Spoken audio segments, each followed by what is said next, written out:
여러분, 세상을 바꾼 위대한 발명가를 떠올려 보세요. 헨리 포드, 라이트 형제, 그리고 토마스 에디슨 같은 이름들이 떠오르죠? 그런데 우리가 매일 사용하는 기술의 기반을 만든 진짜 천재는 정작 잊혀졌습니다. 불을 켤 때, 휴대폰을 충전할 때, 냉장고를 켤 때, 이 모든 발명 뒤에는 한 사람이 있습니다. 그의 이름은 니콜라 테슬라. 하지만 아이러니컬하게도 그는 역사의 뒤편으로 사라진 잊힌 천재입니다.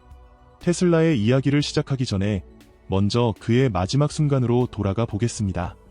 1943년 1월 7일 뉴욕의 뉴요커 호텔 3327호방의 문을 열고 들어간 객실 청소부는 침대 위에 조용히 누워 숨을 거둔 86세의 노인을 발견했습니다. 그는 세상 누구의 곁에도 있지 않았습니다.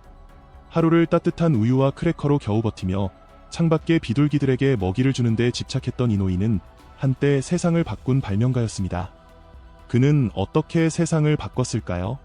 그리고 왜 그의 이름은 잊혀졌을까요? 오늘 그 답을 찾아가는 여정을 시작합니다. 니콜라 테슬라는 1856년 7월 10일 지금의 크로아티아에 해당하는 스미란이라는 작은 마을에서 태어났습니다. 하지만 그의 탄생은 평범하지 않았습니다. 번쩍이는 번개와 천둥이 몰아치는 폭풍 속에서 태어난 아이였기 때문입니다. 가족의 전설에 따르면 산파가 출산 중 이렇게 말했다고 합니다. 이 아이는 어둠의 아이가 될 거예요. 그러자 테슬라의 어머니는 단호히 대답했습니다. 아니요, 이 아이는 빛의 아이가 될 거예요. 그녀는 몰랐겠죠. 그 말이 얼마나 예언적이었는지를. 테슬라가 5살 되던 해 그는 형이 말을 타다 떨어져 세상을 떠나는 끔찍한 사건을 목격했습니다. 이 충격은 어린 테슬라의 마음에 깊은 상처를 남겼고 그의 상상력에도 강렬한 영향을 미쳤습니다. 어린 시절 그는 종종 강렬한 빛과 함께 환영을 보곤 했습니다. 때로는 현실과 상상을 구분하기 어려울 정도로 생생했죠. 이 독특한 경험은 그를 괴롭히기도 했지만 동시에 천재적 발명 능력을 키우는데 중요한 역할을 했습니다. 그는 발명품을 머릿속에서 완벽히 설계하고 실제로 만들어내는 비범한 시각화 능력을 갖추고 있었습니다. 이 능력을 그는 1919년 한 기사에서 이렇게 설명했습니다. 내 장치는 항상 내가 구상한 대로 작동했습니다.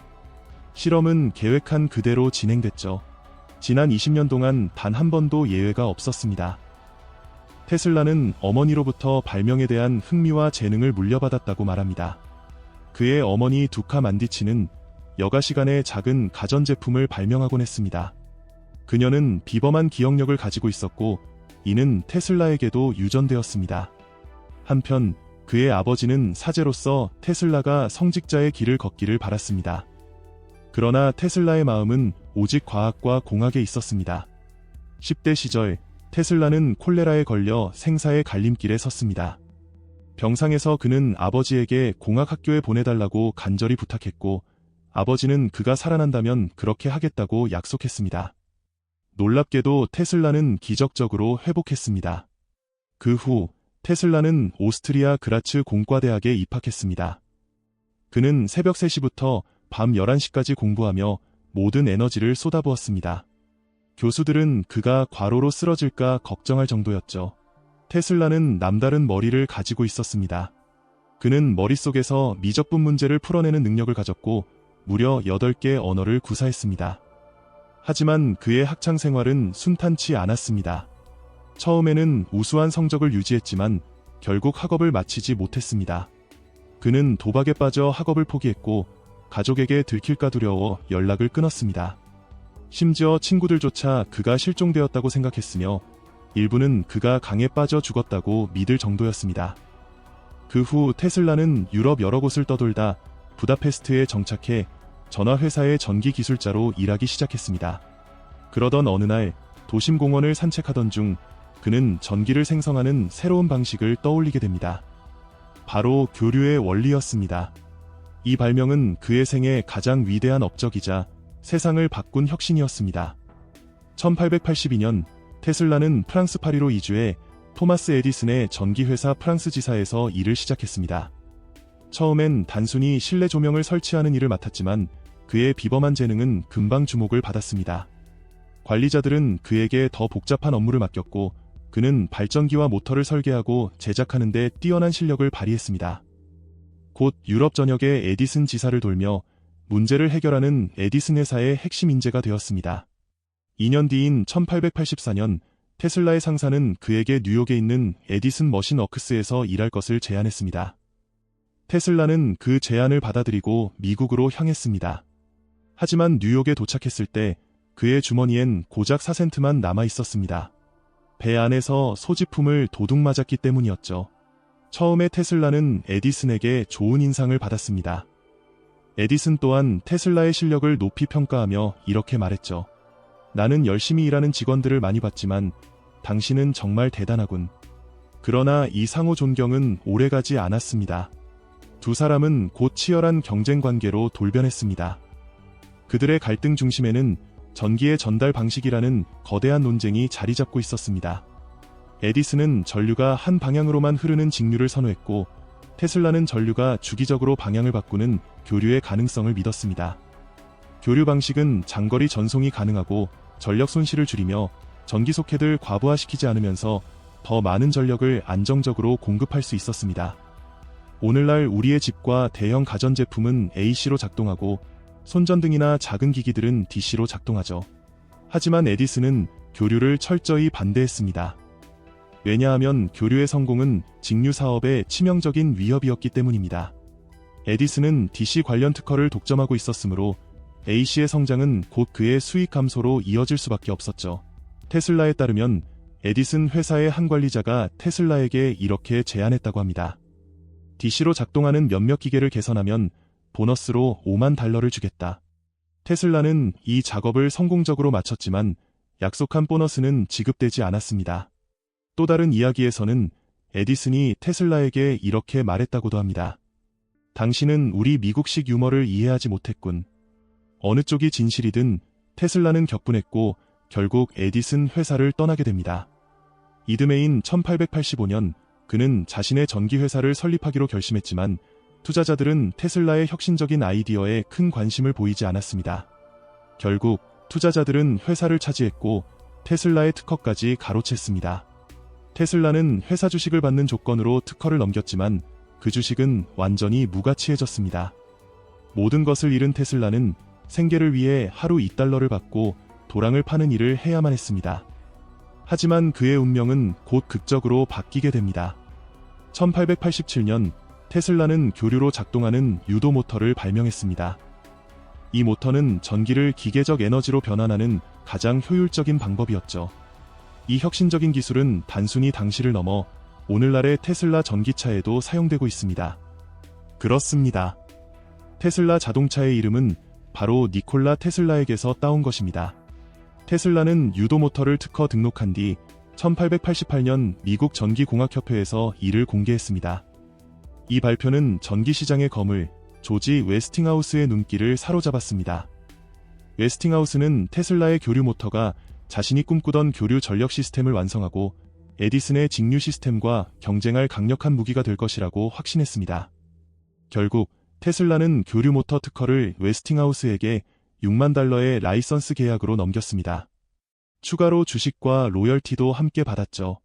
웨스팅하우스는 테슬라를 월 $2,000, 현재 가치로 약 $50,000의 급여를 받는 컨설턴트로 고용하며 교류 시스템을 완성하기 위한 협력을 시작했습니다. 이렇게 시작된 것이 바로 전류 전쟁입니다. 토마스 에디슨은 웨스팅하우스와 테슬라를 깎아내리기 위해 온갖 수단을 동원했습니다. 그는 교류 전기가 얼마나 위험한지를 입증하려고 충격적인 선전전을 벌였죠. 몰래 전기의자 개발을 지원하며 교류 전기의 치명성을 과장했습니다. 심지어 에디슨의 회사는 동물들을 공개적으로 고문해 교류 전기의 위험성을 과시했습니다. 1903년 에디슨의 선전은 정점을 찍었습니다. 그의 회사는 톱시라는 서커스 코끼리를 교류 전기로 감전사시키고 이를 촬영한 영화 코끼리를 감전시키다를 제작했습니다. 이 잔인한 행위는 교류 전기를 공포의 대상으로 만들려는 의도였습니다.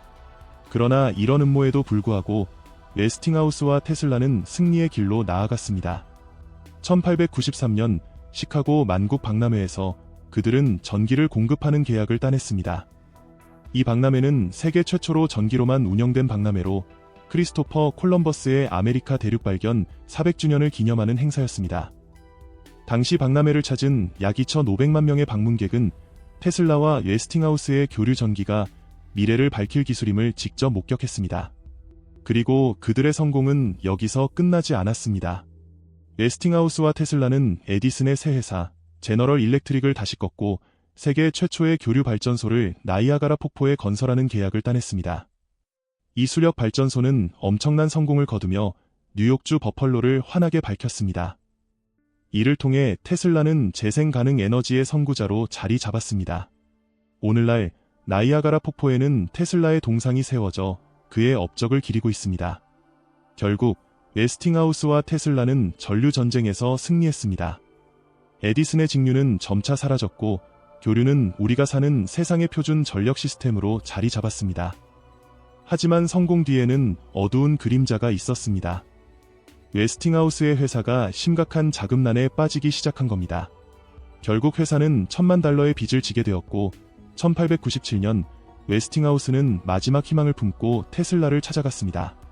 그는 로열티를 줄여달라고 부탁했습니다. 회사를 살리기 위한 필사적인 시도였죠. 테슬라는 교류 전기 시스템을 지키기 위한 친구 웨스팅하우스의 절박한 요청에 깊이 감동했습니다. 그가 자신을 끝까지 믿고 지지해준 웨스팅하우스를 떠올리며 믿을 수 없는 선택을 하게 됩니다. 테슬라는 계약서를 찢어버렸습니다.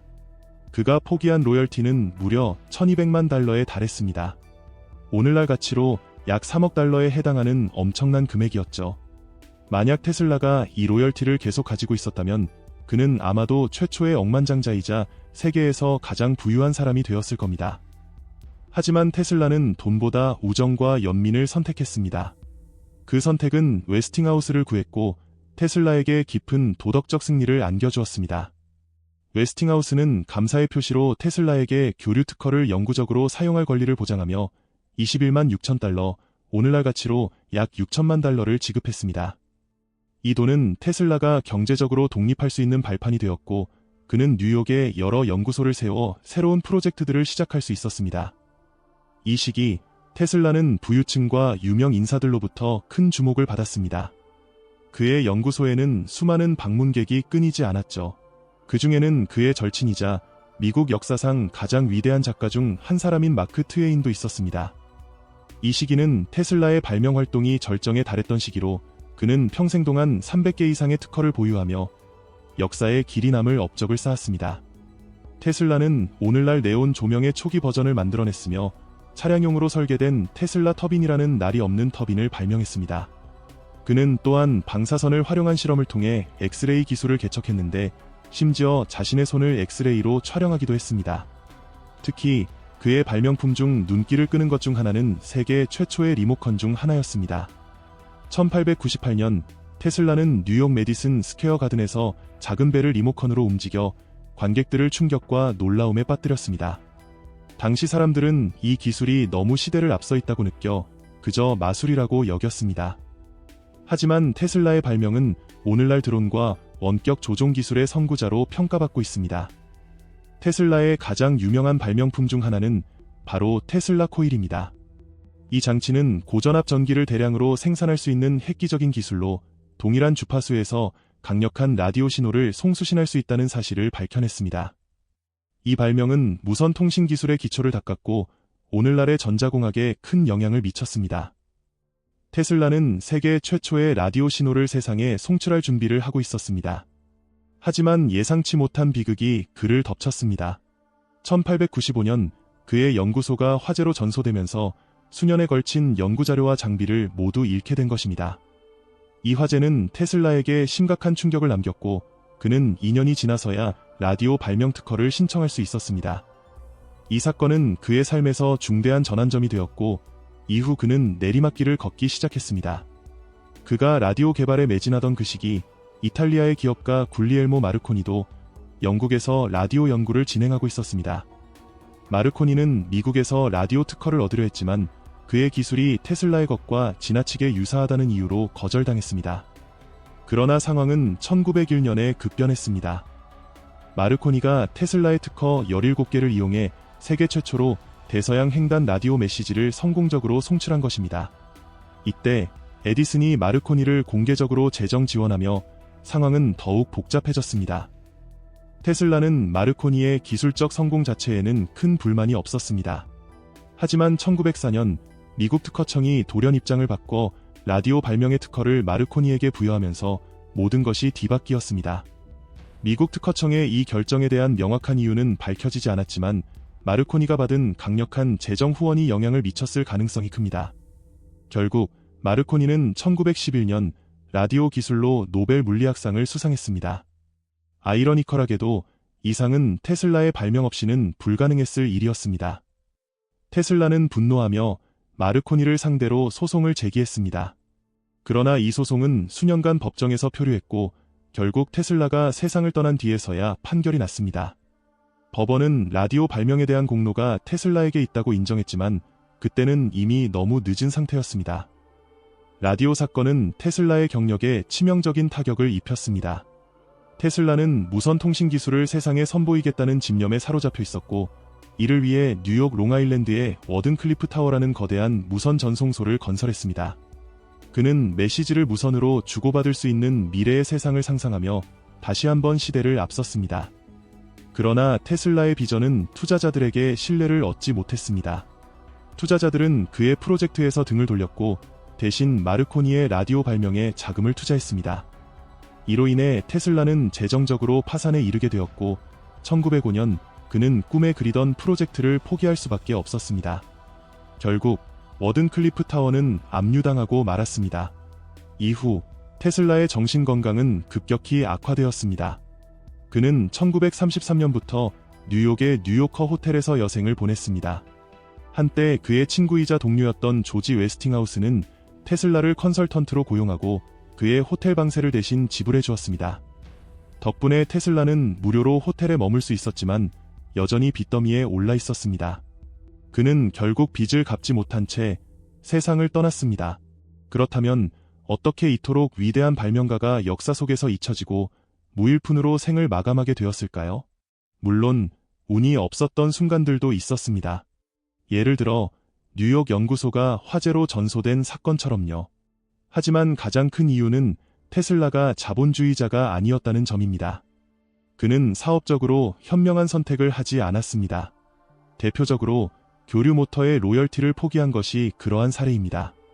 그는 돈에는 전혀 관심이 없었습니다. 오로지 인류를 위한 과학의 발전에 몰두했죠. 테슬라는 세상을 바꾸길 원했고 실제로 그렇게 했습니다.